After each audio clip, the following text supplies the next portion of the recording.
Spring garden tours are the best. Picking strawberries in the morning and just listening to the birds sing, having our kitty cats at my feet, wanting to be petted.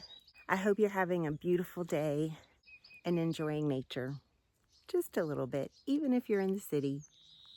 Good morning. It's not my normal organization video today, nor a declutter, but just look how things grow in such a short amount of time. This will be a quick garden tour. Unfortunately, our fruit trees, we had a late freeze and it looks like we are not going to get any fruit except for maybe a few pears.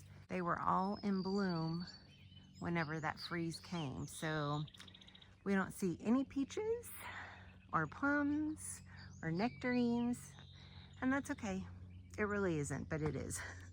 But everything is looking green. Cilantro, carrots, we've got some tomatoes, we are collecting strawberries. The cucumber plants are coming up. We have some sweet potatoes going. Some flowers over here to attract pollinators. Isn't that pretty? I love them. The beets are doing fantastic. This was the first planting of them. That's the second planting over there. We have butternut squash coming up over here. When I thinned out beets, I transplanted them right here, and so these are coming up from that.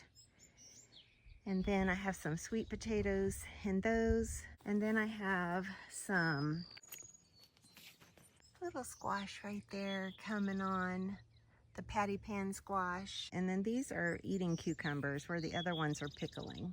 So this, my friends, is the lush garden that was bare like 2 months ago.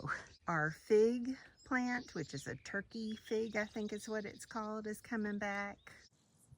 The birds are singing. We just are having a lovely day today.